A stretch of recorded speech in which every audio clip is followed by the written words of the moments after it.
All right, folks. The next one up here for scouting the Bundesliga is Eintracht Frankfurt. So, as you can see here, kind of bottom of the table.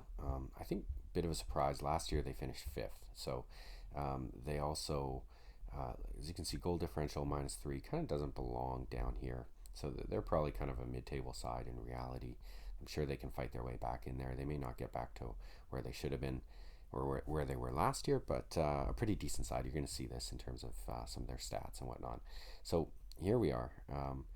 Again, a lot of players kind of in their prime, I would say, and a fair bit of youth as well, but and then some stars for sure. So again, we look at market value from transfer market, and the big one here is Evan Ndika. So we're going to come back to him and look at him quite a bit. But 30 million on transfer market puts you roughly in the top 250 players in the world. So it's still a lot of players, 250, but definitely select company, especially for a 22-year-old. So this guy's really exciting. Definitely some sort of guys in their prime, sort of star players, Hintrigger here, Sao, Kostic, Kamada, guys like that. So you can see this here. A little bit of a gain here in Jagic. I guess he's starting to get some playing time and things like that. So and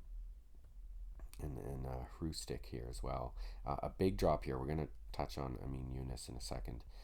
In terms of talent, again, this is why they probably don't belong on the bottom of the table. There's some decent talent here, sort of on offer, and their potential. Plenty of players sort of getting into that kind of low to mid 80s. So that's exciting in terms of purchasing. In terms of form, it's probably been off a little given their run, but a few guys up in the sevens here and some 6.9. So I think we'll start to see this move up. So, and then I just made a few notes here. Usually what I'm talking about in the notes is national team appearances, and I do that because because Sorare covers World Cup qualifying matches and things like that, and of course World Cups and Euros and stuff. So we get some extra matches out of these guys. If you buy players that frequently play on national teams, you're going to get, I don't even know the number, but maybe a dozen more games, game weeks. And those game weeks tend to be ones, there's an international break, and so there's less players playing. You sort of have a better chance of winning because a lot of people's rosters just don't have enough national team players to put lineups in. So like I always kind of aim or lean towards guys like that. It's just sort of free tournaments you get to kind of go in and have a better standing at. So and then of course when it's a World Cup or a Euro or something like that, you get like sort of 3 weeks of being pretty active. So so that's pretty important to me. And this guy here, actually we'll go back to him, Jens Peter Hogue, on loan from AC Milan. So that's interesting.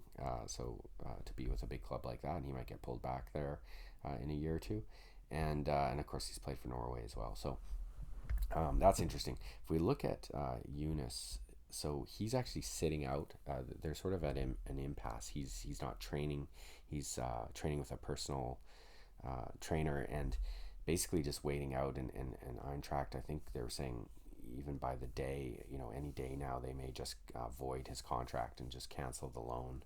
I believe it was a loan. And so he's sort of waiting for that to happen, and he's waiting for a team to pick him up.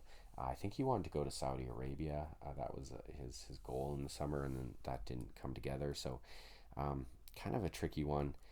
He was on the German national team in March, so a pretty decent player. As you can see, some 78s here, so not bad at all. He was as high as, well, he was $11 million, and he's really dropped down to 3.3. So kind of remains to be seen. I don't know. He's to me he's a bit of a buy low because of the value there, and if he lands on a good side, that'll give him some playing time.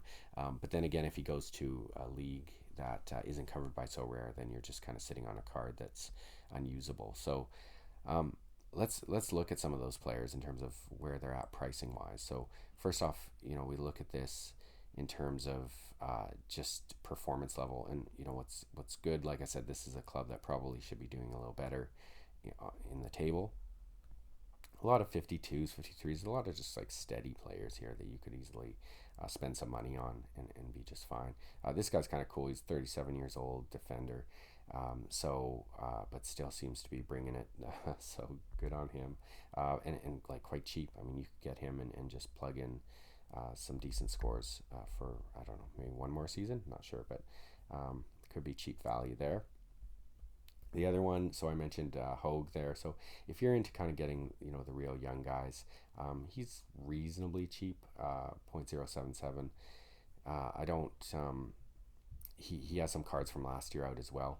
What I do like is that like he's trended down, so there's definitely potentially a buy low opportunity here if you can get him for that 0.077, and if he can bounce back, maybe not even to these levels, but sort of a 150, and you double your money. So this guy, he's not playing so well, but I mean he's only 22 years old, and again we go back to this and we see that his he's worth around 10 million. He's got a potential of 83, so that could be a good investment. Indica is the one that is really the star here. Again, as I said, sort of worth 30 million, top 250 in terms of transfer market value, and to me the price is like pretty reasonable. Frankly, there's only two cards. 0.134 is a decent spend. The very first card went for card one went for 0.143, so I think that's a bit of a steal. I think if you waited a couple, this will actually come down because these two have now set the bar at that. And now future auctions are not going to go higher than those numbers. And so I think once you get to card, 8, 9, 12, things like that, you'll start to see it actually go around maybe the 0.1 or 0.09 even. So he's someone I'm keeping an eye on. I'll definitely grab at that price point. And as you can see, also in limited, it's quite affordable as well. And then there's this guy that we talked about. So I mean, to me, in some ways, I mean, if we go back to even like June or May, we're talking about 0.08, 0.07 and stuff, and now you can just get them for next to nothing. 0.021. I mean, that's an Ethereum bonus for one game week. So I'm kind of intrigued to just and I think is that card 2. Yeah, card number 2.